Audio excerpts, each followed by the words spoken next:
Friends હું સંદીપ બોરીજા ફરી એક વખત આપ સૌનું સ્વાગત કરું છું ધોરણ 12 અર્થશાસ્ત્ર। મિત્રો કોમર્સ વિભાગની અંદર આપણે આવતા સિરીઝ ચાલુ છે આપણી, જેમાં તમામ પ્રકરણના એમસીક્યુ એટલે કે હેતુલક્ષી કહી શકાય એવા એક વાક્યના અને એમસીક્યુ આ બધા પ્રકારના પ્રશ્નો આપણે આવરી લેવાના છીએ। તો જેમ જેમ આપણે છે એ અત્યારે તમારા સ્કૂલમાં કે સ્કૂલ શબ્દ નો વપરાય કા કેટલી બંધ કરી દઈ ઈ કાઈ નથી આપણે ટેસ્ટિંગ કરી ના ના પછી સ્કૂલ ખોટો કારણ કે ઓલામાં પછી સ્કૂલ નો હાલે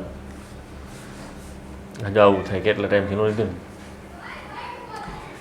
hello and welcome back to the Vision Digital Education. Hi friends, હું છું સંદીપ બોરીચા ફરી એક વખત આપ સૌનું સ્વાગત કરું છું। મિત્રો ધોરણ 12 વિષય અર્થશાસ્ત્ર આપણે જે સિરીઝ ચાલુ છે જેમાં એમસીક્યુ અને હેતુલક્ષી મતલબ કે એક વાક્યના અને એમસીક્યુ આ બે પ્રકારના પ્રશ્નોને આપણે આવરી લેવાના છીએ, જેની અંદર દરેક પ્રકરણ ધોરણ 12 ની અંદર પ્રકરણ 1 થી 11 સુધીના આવતા તમામ પ્રકરણના કહી શકાય એવા ટૂંકા પ્રશ્નો જે એક ગુણની અંદર પૂછાઈ શકે એવા હોય એને આપણે પ્રશ્નની સાથે સમજવાના છીએ। તો મિત્રો આપણો છે એ મેઇન ટાર્ગેટ હશે એ આપણા પેપરના વિભાગ એ અને વિભાગ બી એમને સોલ્વ કરવા માટેનો હશે, જેમાં આપણે આગળ વધશું અને પ્રકરણ 1 છે ચેપ્ટર 1 અર્થશાસ્ત્રમાં આલેખ। આ ચેપ્ટરની અંદર આવતા જે કોઈ એમસીક્યુ મોસ્ટ આઈએમપી એમસીક્યુ એવા પ્રકારના કે જે ભૂતકાળની પરીક્ષાઓમાં પૂછાયેલા હોય અને પૂછાવાના ચાન્સીસ જેમના વધુ છે એવા પ્રકારના પ્રશ્ન આપણે આવડશું। પ્રશ્ન 1 છે કે અર્થશાસ્ત્ર વાસ્તવિક જીવનમાં બનતી કેવી ઘટનાઓની સમજૂતી આપે છે અથવા સમજૂતી અપાય છે, આર્થિક, સામાજિક, રાજકીય અને ધાર્મિક। સિમ્પલી છે કે જ્યારે આપણે કોમર્શિયલ એટલે કે કોમર્સ વિભાગમાં હોઈએ અને ત્યારે આપણે આ પ્રકારનું પેપરની તૈયારી કરતા હોય કે પરીક્ષાની તૈયારી કરતા હોય તો પહેલી વસ્તુ યાદ રાખજો કે અર્થશાસ્ત્ર છે એ નાણાકીય અર્થ ઉપાર્જનની હારે જોડાયેલી બાબતોનું શાસ્ત્ર છે। મતલબ કે આવક અને ખર્ચ એનો મેઇન ભાગ કહી શકાય। તો આર્થિક, સામાજિક, રાજકીય અને ધાર્મિક સમાજશાસ્ત્ર એ સામાજિક બાબત છે, રાજનીતિ રાજકીય બાબતોની હારે છે અને આધ્યાત્મિક બાબતો જેની હારે જોડાયેલી છે, ભારતીય સંસ્કૃતિ હોય કે સાંસ્કૃતિક વારસાને રિલેટેડ હોય આવી તમામ બાબતો આપણે ધાર્મિક બાબતની સાથે પણ સંકળાયેલી હોય એવું અવશ્ય કહી શકીએ છીએ। તો પહેલી વસ્તુ યાદ રાખજો, અર્થશાસ્ત્રમાં વાસ્તવિક જીવનમાં બનતી કેવી ઘટનાઓની સમજૂતી અપાય છે મિત્રો? તો અહીંયા આર્થિક એટલે જે કોઈ આર્થિક બાબતો છે એ અર્થશાસ્ત્રની હારે જોડાયેલી છે। તો આ પ્રકરણ 1 અર્થશાસ્ત્રમાં આલેખ એમાંથી તમને બનતો આ પ્રકારનો પ્રશ્ન છે। નેક્સ્ટ આપણે વાત કરીએ મિત્રો, આલેખ કયા પ્રકારના વિતરણ માટે દોરવામાં આવે? હવે જ્યારે ઇકોનોમિક્સ સબ્જેક્ટનો અભ્યાસ કરવામાં આવતો હોય ત્યારે ગ્રાફ પેપર ઉપર આલેખ દોરવામાં આવે। આમ તો આકૃતિ અને આલેખ બંને ઇકોનોમિક્સની અંદર હંમેશા સાથે જ ચાલવાના છે।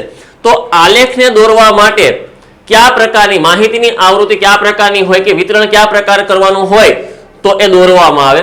સતત, અસતત, વિષય આધારિત કે આદર્શ?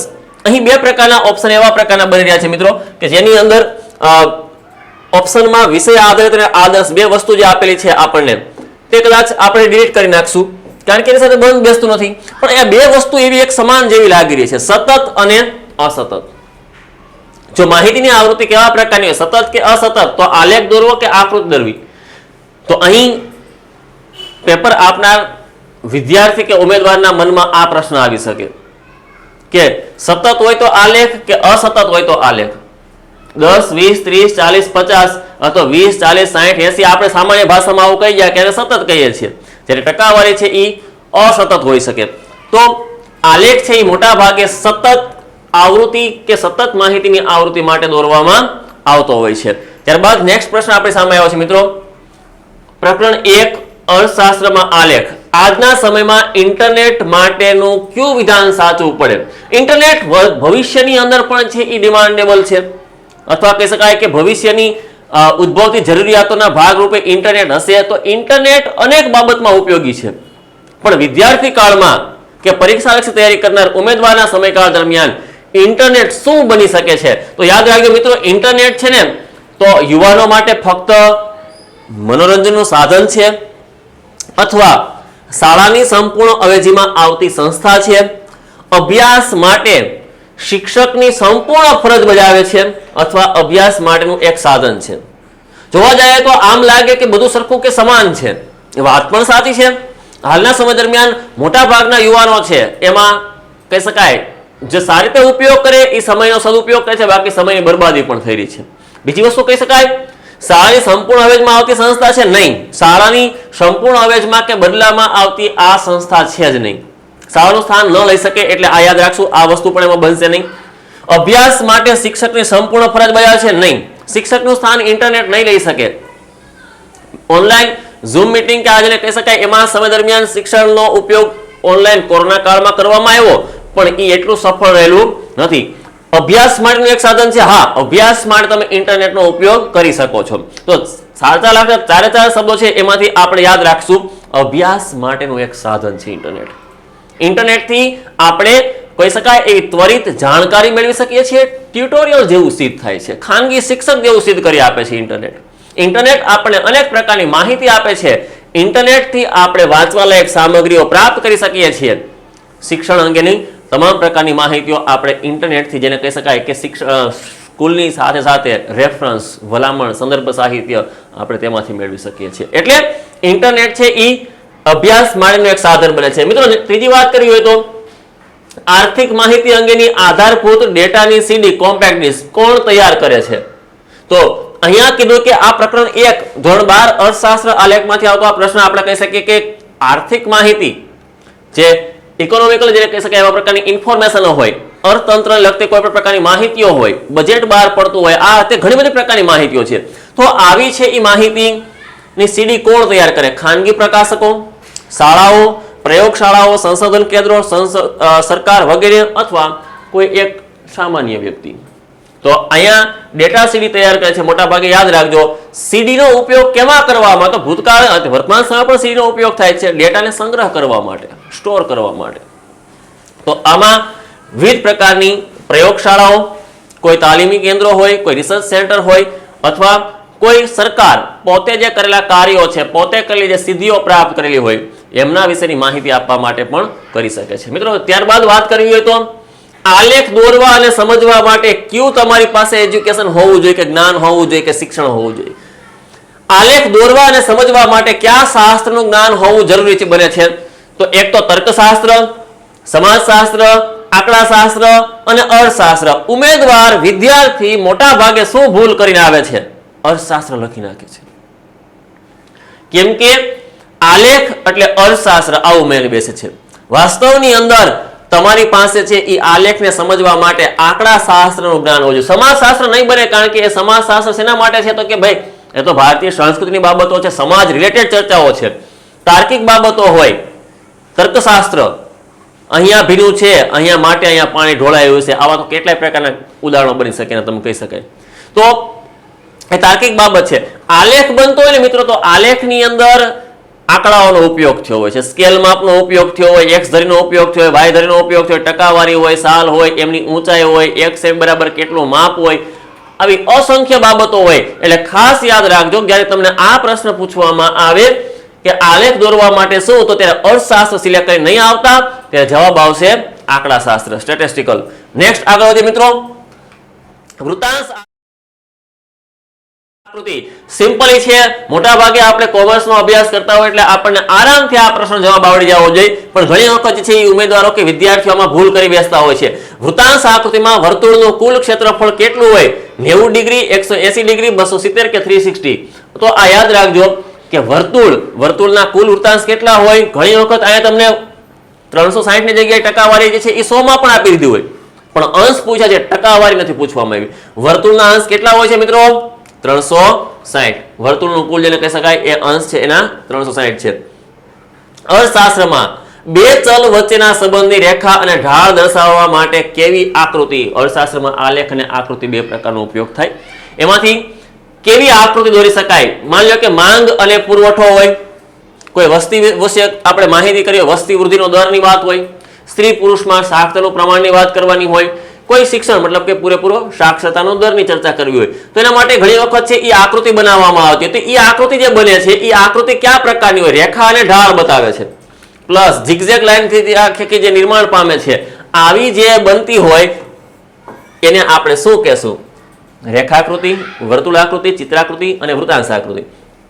તો વર્તુળ આકૃતિને આપણે કાઢી નાખશું, કારણ કે એમાં રેખાઓ જે છે એને રેખાનો જે છે એ ઢાળ દર્શાવવામાં આવેલો હશે નહીં. સિમ્પલી મોટા ભાગે આપણે એટલું જ યાદ રાખવાનું કે રેખાકૃતિ જે છે એ જે રેખાકૃતિ બને છે એ બે ચલ વચ્ચેના સંબંધની રેખા અને ઢાળ દર્શાવે છે. ખાસ કરીને માંગ અને પુરવઠો, ફુગાવાની ચર્ચા કરતા હોય આપણે ત્યારે આ બાબતને લઈને જે આકૃતિ બને એવી આકૃતિને રેખાકૃતિ કહી શકાય. હા, આકૃતિ કયા પ્રકારના વિતરણ માટે દોરવામાં આવે? મિત્રો તમને ખ્યાલ હતો શરૂઆતનો જે આપણો પ્રશ્ન હતો એ પ્રશ્નમાં પણ હું જવાબ બોલ્યો હતો. આલેખ કયા પ્રકારના વિતરણ માટે દોરવામાં આવે અને આકૃતિ કયા પ્રકારના વિતરણ માટે દોરવામાં આવે. જો આલેખ હતો એ હતો સતત અને આકૃતિ હોય તો અસતત. બાકીની જે બાબતો છે એને સાઈડમાં કરી નાખજો. આલેખ અને આકૃતિમાં આપણે ખાસ એટલી વસ્તુ યાદ રાખીશું. આલેખ હોય તો માહિતીની આવૃત્તિ કેવી હોય છે? મતલબ મોટા ભાગે સતત હોય અને આકૃતિ હોય તો અસતત હોય. વૃત્તાંશ આકૃતિ કોઈ બનાવવામાં આવે તો વૃત્તાંશ આકૃતિમાં ટકાવારી છે કોઈ ફિક્સ હોતી નથી. કોઈ જગ્યાએ વધુ હોય, કોઈ જગ્યાએ ઓછી પણ હોઈ શકે. આલેખ છે તો આલેખમાં મોટા ભાગે ક્રમિક જળવાયેલું હોય છે.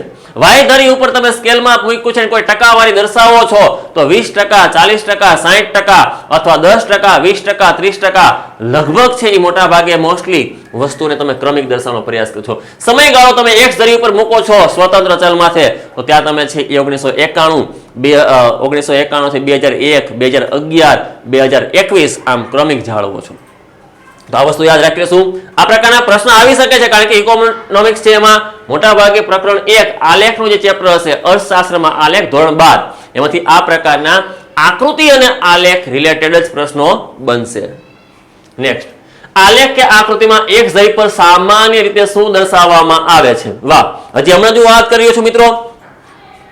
આગલા MCQ માં આપણે ચર્ચા કરી આલેખ કે આકૃતિમાં એક ધરી પર સામાન્ય રીતે શું દર્શાવવામાં આવે તો x ધરી એ મોટા ભાગે કેવી છે તો કે આડી ધરી છે અને ઊભી હોય તો y છે.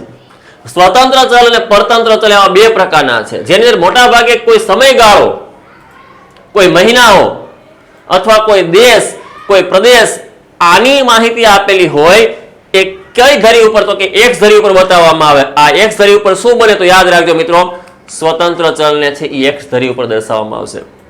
વસ્તી વૃદ્ધિ દર, ભાવ વૃદ્ધિ દર, સાક્ષરતા દર આ બધી વસ્તુ પાછળની વાત છે પણ આ મોટા ભાગનું ચલ કેવું હોય છે? સ્વતંત્ર હોય છે. એમાં કોઈ ફેરફાર કે કોઈ ઊંચાઈ કે લંબાઈ કે ગુણાઈ કે એવી કોઈ વસ્તુ કરવામાં આવતી નથી. જે માહિતી માટે વૃત્તાંશ આકૃતિ દોરવામાં આવે તેવી જ માહિતી માટે અન્ય કઈ આકૃતિ પણ દોરી શકાય અથવા એવી જ માહિતી માટે બીજી કઈ આકૃતિ બનાવી શકાય. હવે વૃત્તાંશ આકૃતિ બને છે તો વૃત્તાંશના કુલ ક્ષેત્રફળ વૃત્તાંશનો સરવાળો હતો કેટલો હતો? 360. ટકાવારી છે 100 માંથી છે. યાદ રાખજો, સરવાળો પેટા મૂલ્ય છેદમાં કુલ મૂલ્ય ગુણ્યા 360 આ વૃત્તાંશનું સૂત્ર છે. તો વૃત્તાંશ આકૃતિ બનતી હોય તો વૃત્તાંશના કુલ જે કહી શકાય એ ક્ષેત્રફળનો સરવાળો જે કહી શકાય કે આપણે છે એ આ રીતે કોઈ એક બનાવેલું છે તો આમાં દર્શાવેલી પેટા મૂલ્ય કોઈ 20% છે, કોઈ 40% છે, કોઈ બીજા 40% છે. આમ કરી અને 100 નું જેને કહી શકાય એવું આપણે કમ્પ્લીટ કરીએ છીએ વૃત્તાંશને. તો અહીંયા પણ ટકાવારી 100 થાય છે. કુલ મૂલ્ય પેટા મૂલ્ય ગમે છે તો 20%, 30% એ પેટા મૂલ્ય છે પણ કુલ મૂલ્ય કેટલું છે તો કે 100 છે. એને ગુણ્યા 360 કરીએ છીએ. હવે આ બધી વસ્તુઓ જે વૃત્તાંશમાં થાય છે તો અહીંયા પણ કુલ મૂલ્ય 100 છે અને વિભાજિત સ્તંભ આકૃતિની અંદર પણ મિત્રો યાદ રાખજો કુલ મૂલ્ય થશે 100. જ્યારે કોઈ એક સ્તંભની અંદર એક કરતા વધારે માહિતીઓનું એક જ સ્તંભ ઉપર વિભાજન કરવામાં આવે ત્યારે જે આકૃતિ બને એને આપણે કહીએ સાદી ભાષામાં કહેવાય વિભાજિત સ્તંભ આકૃતિ. અર્થશાસ્ત્રના સિદ્ધાંતો કે અટપટી આંકડાકીય માહિતીને કોના દ્વારા ખૂબ જ સરળતાથી સમજાવી શકાય છે. જેમ કે તમે અત્યારે અભ્યાસ કરી રહ્યા છો એના માટે જે કોઈ સામે ઉભેલ વ્યક્તિએ જે માધ્યમનો ઉપયોગ કર્યો છે એનાથી સમજાવવામાં આવે છે. આજે કોઈ અર્થશાસ્ત્રના સિદ્ધાંતો અટપટી કે આઘરી આંકડાકીય માહિતીઓ હોય આવી માહિતીને મારે તમારી સામે કોઈ ચિત્રની સાથે રજૂ કરવી છે તો મારે શેનો ઉપયોગ કરવો? પાવર પોઈન્ટ પ્રેઝન્ટેશનનો, પ્રવચન દ્વારા, ચર્ચા દ્વારા કે ઇન્ટરનેટ દ્વારા. તો મિત્રો યાદ રાખજો, યસ પીપીટી, પાવર પોઈન્ટ થી આજે કોઈ પણ પ્રકારની માહિતી છે એને હું તમારી સામે ચિત્ર રજૂ કરી શકું છું અને એ ચિત્ર તમે છે એ માહિતીને સરળતાથી સમજી શકો છો. પછી વૃત્તાંશ આકૃતિ હોય, આલેખ હોય, રેખાકૃતિ હોય, કોઈ પણ પ્રકારના હોય, સાદો સ્તંભ આલેખ હોય, 5 પાસેનો સ્તંભ આલેખ હોય કે વિભાજિત સ્તંભ આલેખ હોય, આના માટે પીપીટી ઇઝ ધ બેસ્ટ. આંકડાકીય માહિતીને પ્રોસેસ કરવા માટે કયો પ્રોગ્રામ વપરાય છે? સામાન્ય રીતે તમે બધા છે કોમ્પ્યુટરનો થોડે ઘણા અભ્યાસ ધરાવતા હશો એટલે તમને ખ્યાલ હશે. રો અને કોલમ, આલેખ, એક્સેલ શીટ, પાવર પોઈન્ટ કે સીડી કોમ્પેક્ટ ડિસ્ક. તો અહીંયા યાદ રાખજો મિત્રો, આંકડાકીય માહિતીને પ્રોસેસ કરવા માટે જો આપણને એની ફોર્મ્યુલા આવડતી હોય, જો આપણને પ્રોગ્રામ આવડતું હોય, એનું જ્ઞાન હોય તો આપણે તાત્કાલિક ગમે એટલા આંકડાકીય બાબતો કે એનો સહસંબંધ કે કોઈ સરેરાશ આ બધી બાબતોને તાત્કાલિક છે આપણે મેળવી શકીએ છીએ. બસ એની ફોર્મ્યુલા મતલબ કે એ સોફ્ટવેરને ઉપયોગ કરતા હોવાનું આપણી અંદર આવડત કે જ્ઞાન હોવું જોઈએ. અન્યથા આપણે મુસીબતમાં પણ મુકાઈ શકીએ છીએ. ઘણી વખત જો આપણને જવાબ ન મળે, સાચા જવાબ ન મળે, ત્યારે આપણે ઘણી વખત જો એ માહિતીને પ્રેઝન્ટ કરવાની હોય તો આપણે ક્ષોભજનક સ્થિતિમાં પણ મુકાઈ શકીએ છીએ. એટલે એક્સેલ વર્કશીટ છે એ આંકડાકીય માહિતીને પ્રોસેસ કરવા માટેનો પ્રોગ્રામ છે. સેના દ્વારા આંકડાકીય માહિતી માટે આકૃતિ અને આલેખનું સચોટ માપ પ્રમાણે દોરી શકાય છે. મિત્રો એવું તો કયો જ કહી શકાય કે જેમાં પણ આલેખ દોરી શકાય કે આકૃતિ પણ સચોટ માપથી દોરી શકાય. હવે સ્વાભાવિક છે આગળનો જે પ્રશ્ન હતો એનો જવાબ બને છે કારણ કે એક્સેલમાં રો અને કોલમ છે. અમુક રો અને કોલમને દૂર કરતા તમે જે દોરો ઈચ્છો છો એ પ્રમાણે તમે આકૃતિ અને આલેખને પણ બનાવી શકો છો. એટલે એમાં પણ આપણે યાદ રાખીશું એક્સેલ શીટ. બંનેનો જવાબ હતો એક્સેલ શીટ. ભારતમાં કેન્દ્ર સરકારના અંદાજપત્ર મતલબ બજેટ વિશેની માહિતી કઈ વેબસાઇટ પરથી મેળવી શકાય? ગુજરાત સરકારની વેબસાઇટ, આરબીઆઈની વેબસાઇટ, નાણાં મંત્રાલયની વેબસાઇટ, વેપાર મંત્રાલયની વેબસાઇટ. બહુ સરસ પ્રશ્ન છે. ઓપ્શન હવે આપણી સામે થોડાક અઘરા લાગે એવા આવ્યા કેમ કે બધું સમાન લાગે છે. તો યાદ રાખજો દેશમાં અંદાજપત્ર કોણ બહાર પાડે છે? તો કે અંદાજપત્ર બહાર પાડવાનું કામ છે એ ભારત સરકાર નાણાં મંત્રાલય, નાણાં મંત્રી છે એ દર વર્ષે સંસદની અંદર બજેટ રજૂ કરે છે. તો ઘણી વખત ઉમેદવાર વિદ્યાર્થી આરબીઆઈ ટીક કરીને આવશે અથવા ગુજરાત સરકાર ટીક, કારણ કે ગુજરાત સરકારનું પણ અંદાજપત્ર હોય તો એમને પણ ટીક કરીને આવશે. વેપાર મંત્રાલય એની સાથે નહીં બંધ બેસે પણ ઘણી વખત આપણાથી ભૂલ આ પણ થઈ શકે. મિત્રો યાદ રાખજો નાણાં મંત્રાલય છે ને એની વેબસાઇટ ઉપરથી આપણે આ પ્રકારના બજેટ વિશેની સંપૂર્ણ માહિતી મેળવી શકીએ છીએ. નેક્સ્ટ, સ્કેલ માપ વિના શું ન દોરી શકાય? સ્કેલ માપ ન હોય તો આકૃતિ ન બને, આલેખ ન બને, કોઈ પ્રયોગ ન બને કે નકશો ન બને. આ યાદ રાખજો મિત્રો, સ્કેલ માપ હોય તો જ આલેખ બને. આલેખમાં શું કામે સ્કેલ માપ જોઈએ? આલેખની અંદર સ્તંભ અથવા એક્સ ધરી, વાય ધરી સચોટ માપ પ્રમાણે સીધી રેખામાં બનાવવાના છે. વળી વાય ધરી ઉપર આવતા જે ચલ છે એને આપણે દર્શાવવા માટે થઈને ચોક્કસ માપ લેવું પડે. 1 સેમી બરાબર કેટલા ટકા, 1 સેમી બરાબર કેટલા એકમ, 1 સેમી બરાબર જેને કહી શકાય કે કેટલો દર, વસ્તી વૃદ્ધિનો હોય, સાક્ષરનો દર હોય, તો આ સચોટ માપ લેવું પડશે. સચોટ માપ લેવા માટે સ્કેલ માપની જરૂર પડશે ને સ્કેલ માપનો મોટા ભાગે મોસ્ટલી ઉપયોગ થશે કેમાં થશે? આલેખની અંદર.